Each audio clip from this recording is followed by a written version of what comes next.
Hello, everyone.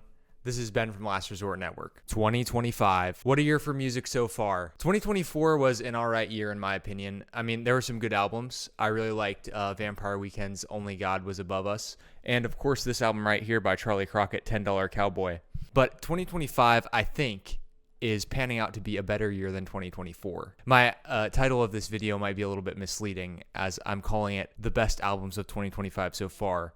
But really, I just want to highlight some of my favorites. I mean, you really never know until the end of the year how everything's going to pan out. You have to listen to albums again.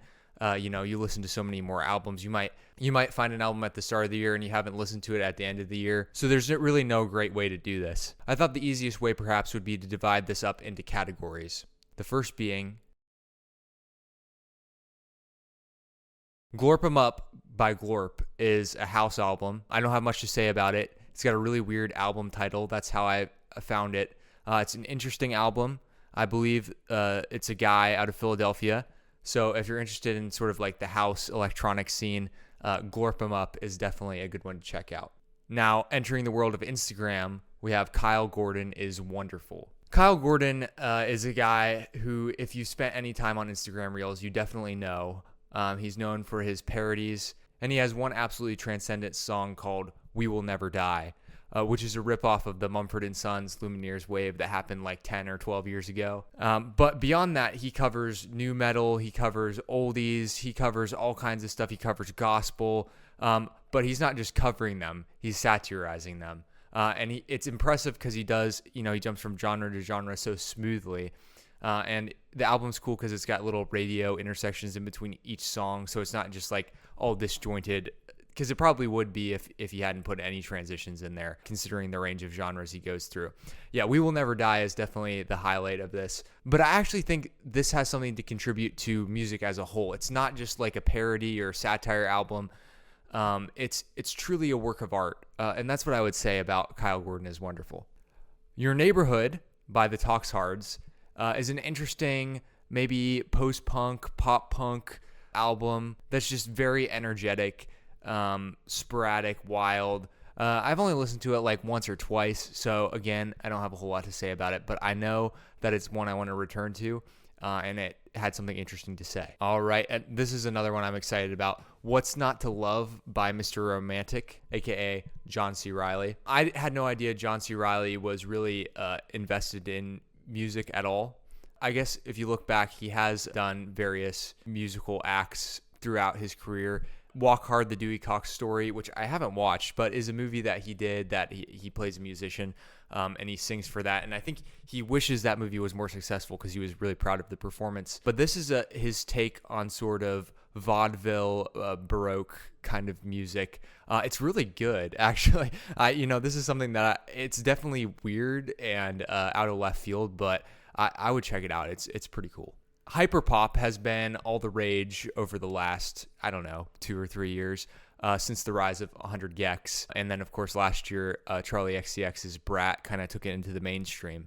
But an artist that you'd be surprised is doing her take on this genre is Rebecca Black, who you may know from the song Friday, which is a classic, kind of terrible song that went viral. Those are a dime a dozen nowadays, those terrible songs that go viral, but used to be, sort of a rare thing that would really make you stand out. One of my friends told me to check this album out, and I was a little skeptical. I wasn't sure whether I was going to like it, but man, it's actually pretty good. It's short, to the point, some aggressive hyper pop, strong bass, catchy riffs, catchy lyrics, everything that you want. While it may not be one of the best albums of the year, it's definitely one of the most interesting, which is why I have it in this category. One of my favorite genres as of late has been outlaw country, or I don't know whether you call it outlaw country or alternative country or just like Western music, but people who have been influenced by, like Merle Haggard, Johnny Cash, Hank Williams Jr., people who have kind of skipped over that like Garth Brooks, post 90s era of country music and are, going back to the past but making something new. And there's a couple bands that have done that well this year. And the first one I want to highlight is Still in the Runnin' by The Wilder Blue. Really, really fantastic album. And then Lonesome Drifter by my guy Chip Crockett.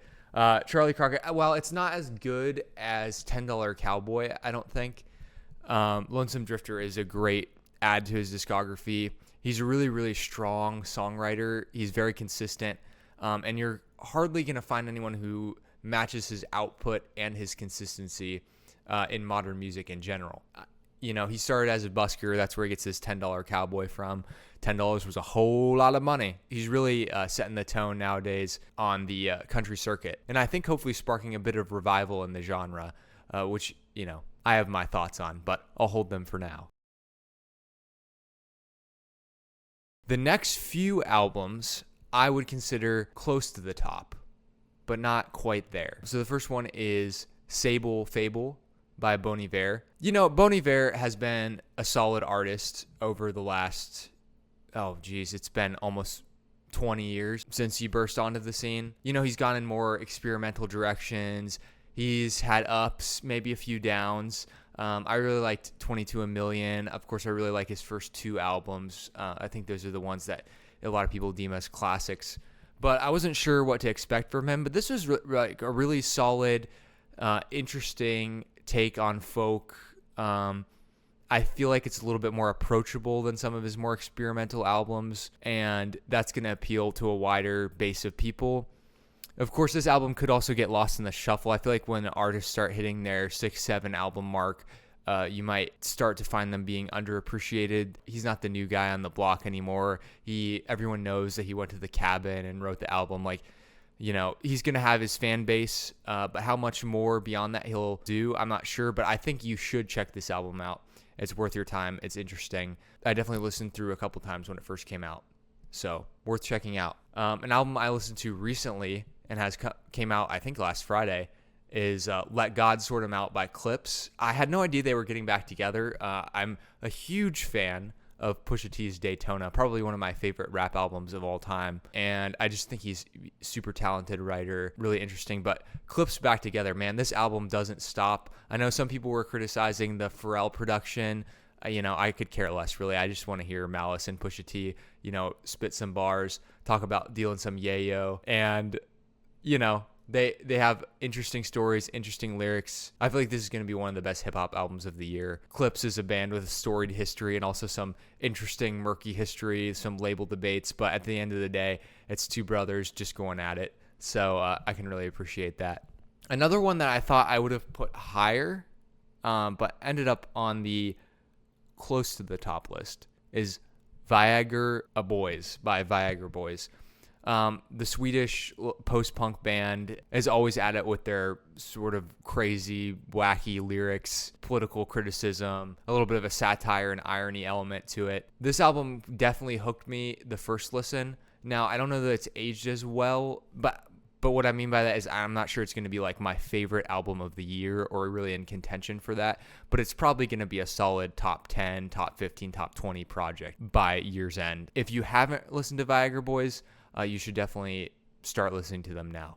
An album I listened to today that I'm glad I did because it wouldn't have been included is Never Enough by Turnstile. And this truly might be in the next echelon of albums if I hadn't just listened to it today. I was a little skeptical of Turnstile, I'm not going to lie.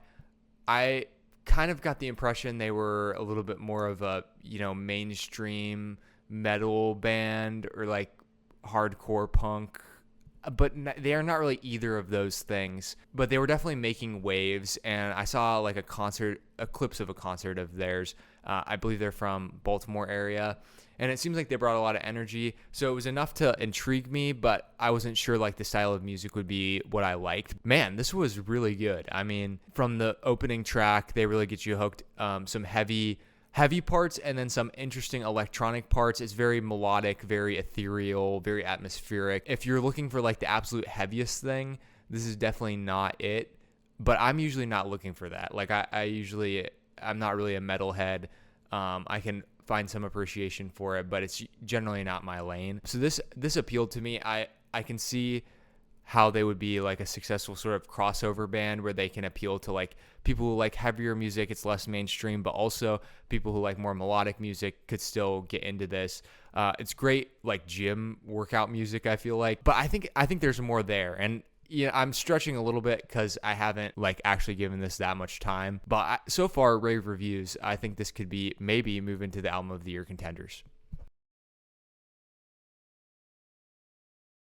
Now, I may have spoiled it already, but I have 3 albums that I would consider at this time my album of the year contenders.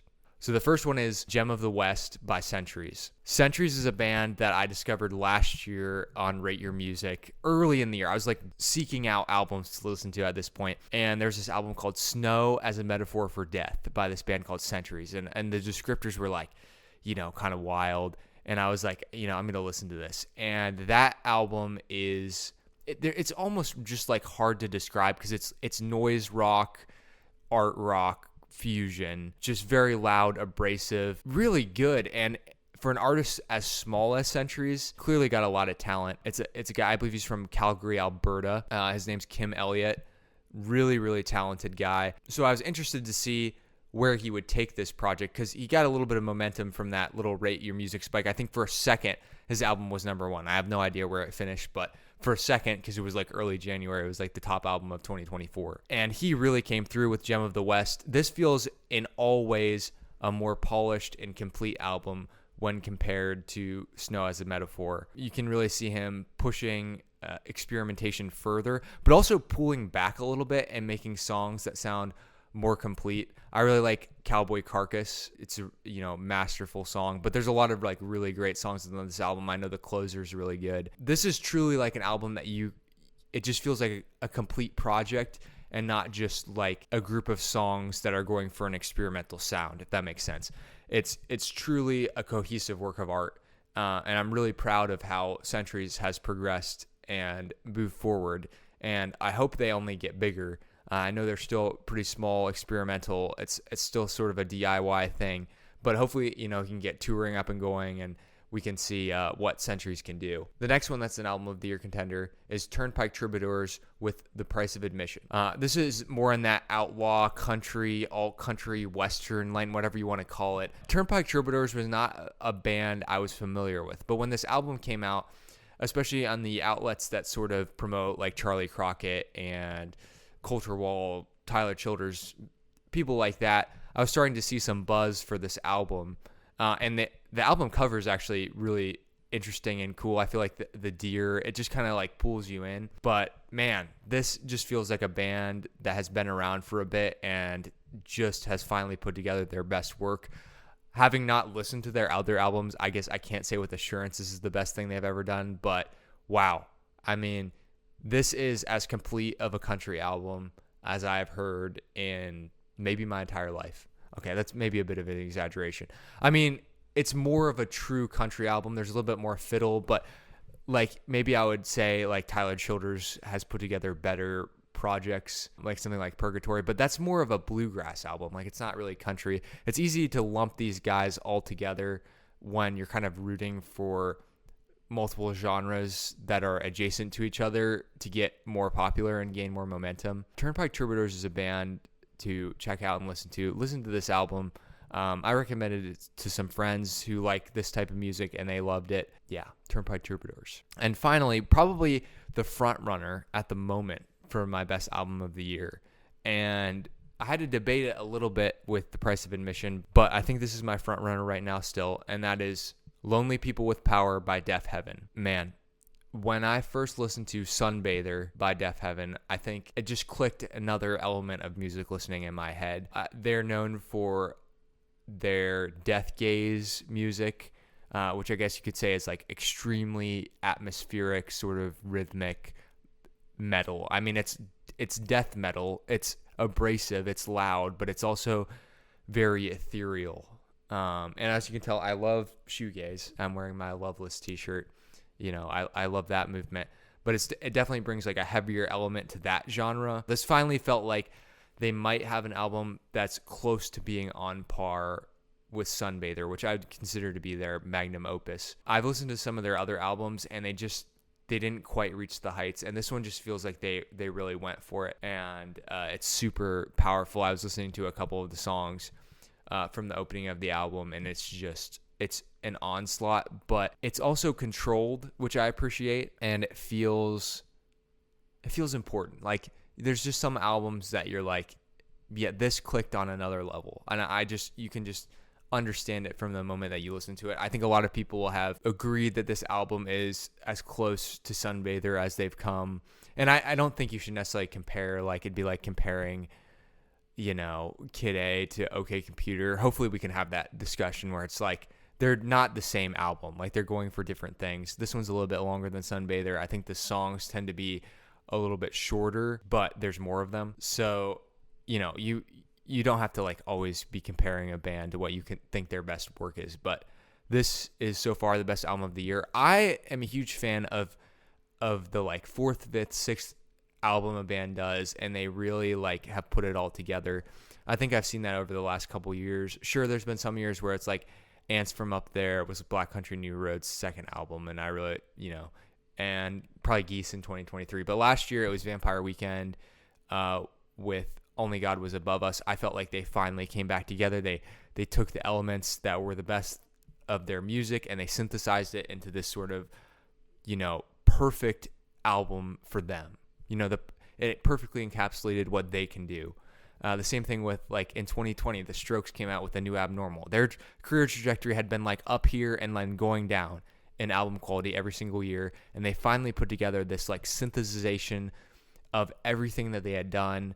And it just worked. It worked super well. And I think that might be what we have on our hands with Deafheaven. So if you would, please check out the albums that I recommended or don't. But please do recommend me albums in the comments. There's so many albums that come out now. And I haven't listened to some of the like most important quote unquote albums that have come out this year. I've kind of just been sticking with what has interested me. But if you really push for it, I'm probably going to check it out. Like sometimes you just need that little push from somebody to be like, yeah, this album is worth your time. That's what I'm trying to give to you. And obviously you don't have to take it, but I would take recommendations from you. And of course you may be wondering why we're not focusing on movies, but remember, Last Resort Network is your last resort for movies and more, which gives us quite a bit of range to work with. So you might see some more music content, probably going to have some more reading content upcoming here in the future. Been really excited. We are close to 100 subscribers. So thank you for joining along. I know our decade series has been the most popular thing we've done so far, so I am in the works, have something planned, but sometimes you just need to get some things off your chest, right? And that's what I'm doing right now. So with that, this has been Ben from Last Resort Network, your last resort for movies and more.